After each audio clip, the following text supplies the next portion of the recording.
reacting to how America truly make their beans. Let's get into it. What was more traditional going down the old trail during the cattle drive days than what? A big old pot of beans. But these ain't your ordinary beans, folks. We done jazzed these up, talked to them, and they're gonna be the best beans that you ever eat. So come on, we will be glad to have you.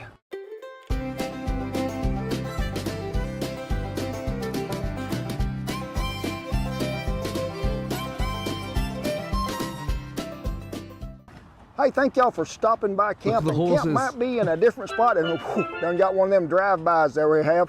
We're in Lebanon, Missouri at an annual event, Wagons for Warriors. And folks, this is the largest chuck wagon gathering that I know of in the world, and there'll be around 30 here today, and we're gonna raise money for a great cause, we are. But what are we talking about, and what could be more traditional than when you got a bunch of old wagons gathered around? Old wagon food. I'm thinking about something that really goes with it. You know, there was always coffee and there was biscuits, but a thing that was there every meal, I guarantee you, was beans. Yep, that's what I'm talking about. And we're going to go through this little process and show you what I think beans need to be and how they need to be spiced up, talk about the different kinds of beans and the history they played in the part of the trail going down through there to feed them cowboys. What did they eat going down the trail? Oh, they pulled up to Mickey D's and said, hey, I'm at the drive-up window. Folks, none of that ever existed back then, and I think the food was probably better. Now, old Cookie, he had a job to feed cowboys, and back there during the trail drive days, there was not 3 meals a day. There was a very early morning meal and a late night meal. Some of them guys would be trading off in shifts of watching cattle, and some of them eat at this time, some of them gonna eat at midnight. So old Cookie, he had a lot of stuff to keep going. And the thing that he always had on the fire, coffee and beans. Now, beans was easy for him to take, because remember, there's no refrigeration. We ain't talking about we're gonna have none of this just stuck in an ice chest somewhere. He had all dry goods, dried coffee, sugar, flour, beans. You gotta have some of them beans. Now, most of the time back during Cookie's days, they were cooking a lot of pinto beans, but also they were cooking a lot of Anasazi beans. And even more than that, they were cooking some kidney beans. Now there's little green beans, there's lima beans, there's white navy beans, there's all kind of beans in the world. But a pinto was the go-to bean. Now, he'd get them in probably a 50-pound sack, throw them in the wagon there, and he'd just dip out of there with an old coffee can or a pot, what he thought they needed.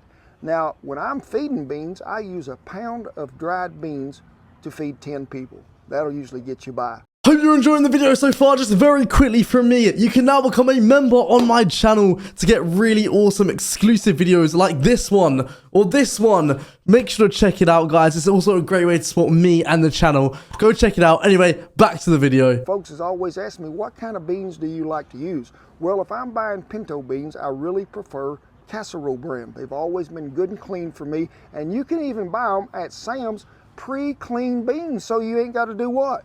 Go through here and pick the rocks out. And like this little bean right there, see him, Shin? What's wrong with him? He's a little shriveled up bean. Oh. He didn't get to make the trip. And you be picking out them rocks if there's any in there. Now, also a very important thing that you got to remember when you're cooking beans is you count them beans. You go all the way till you get to 39, and every 41, you throw it out. That way you ain't gonna have no gas in there. But get your beans. Today we're mixing kidney beans and pinto beans together. I got a bean pot over there, and we're gonna let the water warm, and then we're gonna pour the beans in. Now, we done got them dried, picked, and clean. I left that one out there so y'all could see what we was doing and going on. But go through there, get them rocks. Grandma said leave the rocks in there, they'll float to the bottom, and if you get them, it's good for your gizzard. So, now traditionally when I make them, I'm just usually most of the time using jalapeno, onion, garlic, cilantro. But back then, old Cookie had a very wide... Just really quickly, I love his old, like, making station. It's really cool. ...selection of old dried peppers that he took with him on the wagon. I like to use an ancho or a cascabel or a guajillo chili. They're gonna add so much flavor to this. Now remember, our water done warmed. So we're gonna go ahead and dump these beans in there. And I hear some of you out there already saying, he probably gonna soak them beans.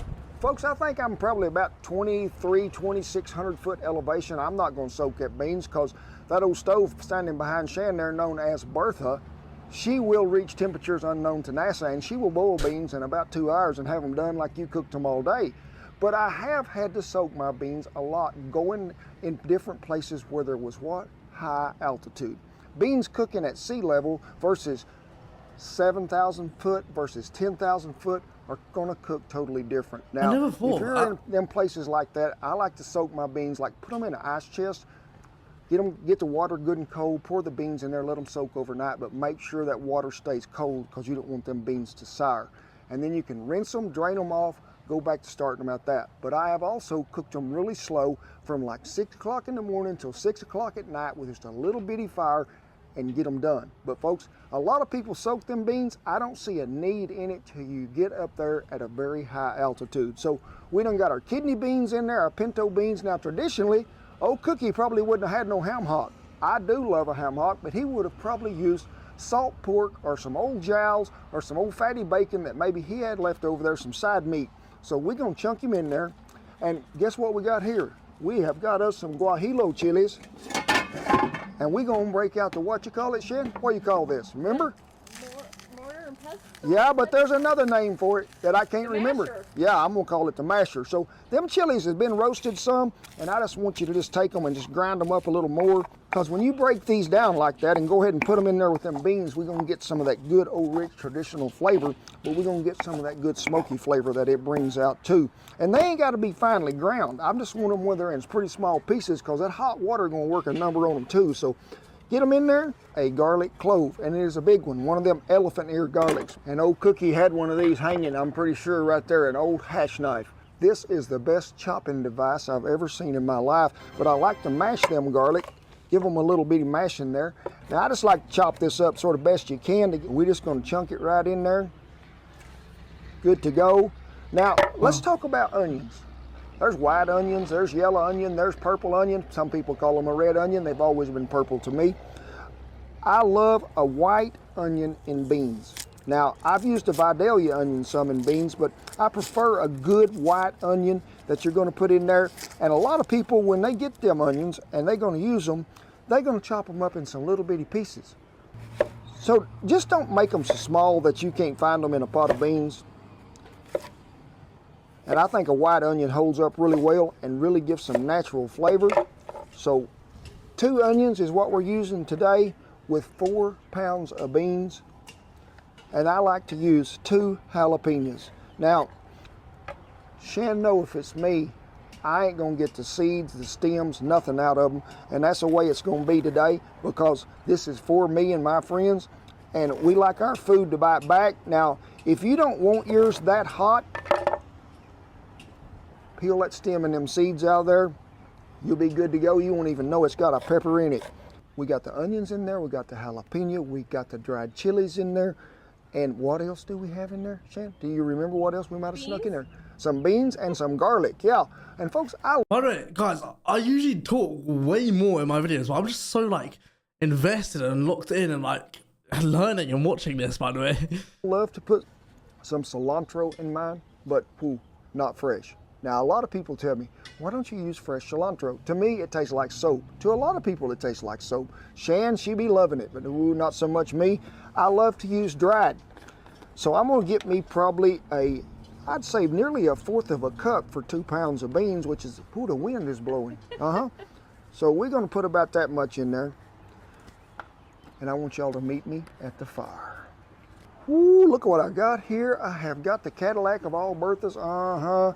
Me and Rich and the good folks at Hasty Baked Grills there in Tulsa have went off the old Bertha pattern and made this one. Some of you might have seen it in our fried onion video that come out, the Oklahoma fried onion burger. Woo, them things is good. Wow. Cookie didn't have one of these. So on some ranches, early 1900s, late 1890s, you might have seen another little wagon hooked to the back end of that one, which was called a pup wagon. And there might have been a little old 2-hole stove in there, and he just dump it out and cook with it. Now, a lot of them didn't have it, but some did. I like this because, folks, I ain't bending over on the ground, letting everything blow in my gravy and eggs. We designed this just like the original old Bertha. I'm gonna take an eye out of it because Bertha has really, really hot, and then when you take an eye out, it's got, I'm gonna get some kind of that hot. So we're just gonna put this over, and we're just gonna let it begin to simmer, and then we're gonna let it begin to boil. We're gonna give it one little stir right now, and some of you said, wait, he ain't seasoned that. Well, folks, I don't like to season my beans till they start cooking pretty good, because if you just put it all in there at one time and keep cooking it, you done boiled most of the flavor out of That it. does So make sense, we're gonna actually, stir them up, let them come to a good rolling boil, and I'll meet you back over here at the fire and I'll show you what else is going in them. Well, old Bertha has done her job. We've been on about probably 10 or 12 minutes, and we have got us a good low simmering boil, as you can see in there. And let me pull them up. You can still distinguish between a kidney bean and a pinto bean. And guess what, folks? It is time to season at this point right now. We ain't gonna season at the first, remember, because you're gonna boil some of that away.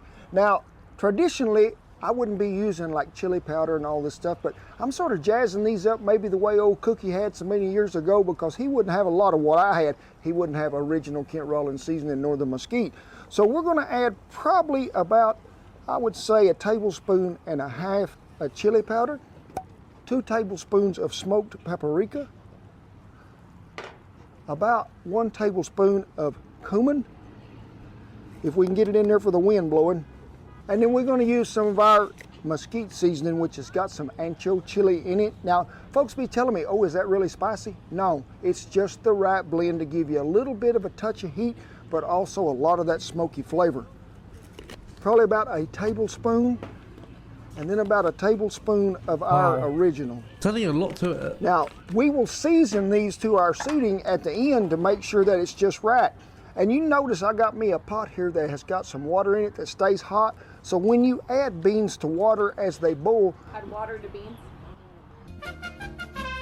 remember when you're adding water to beans as they boil, and we want them to come to a boil and just watch them, just let them simmer there. But you need to put hot water back in there when you're adding it, not cold water. Ain't no sense in shocking them little fellers. You done got them all hot and warm and toasty in that bathtub. Don't be pulling some cold water on them. Keep you some hot water going. So we got her stirred. We're gonna let them cook till they get, that was hot. I just want y'all to know when you pick that up, that was hot. We're gonna let them get really good and tender, and I'll show you a trick there to last. When you pull that bean up out of there and the skin cracks, we're getting pretty close. That looks like a really cool oven.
The new Bertha here has cooked them about 2.5 to 3 hours, and they are done. Now, you can cook a bean to death, but why would you? When you can pull a bean up out of there, and he still looks like he's holding his shape, but he is good and soft, as you can see, that bean is done. Don't cook him. We ain't making refried beans out of these. These is beans like in a stew pot.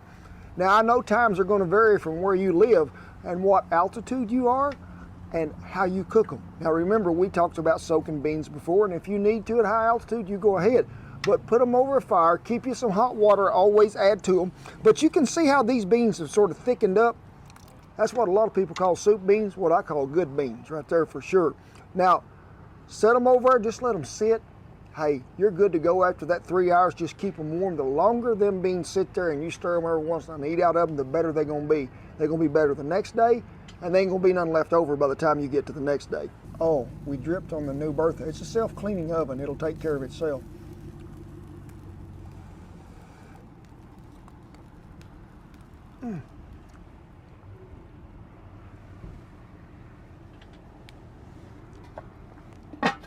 That's a wrap. I'm through. Them are fit to eat.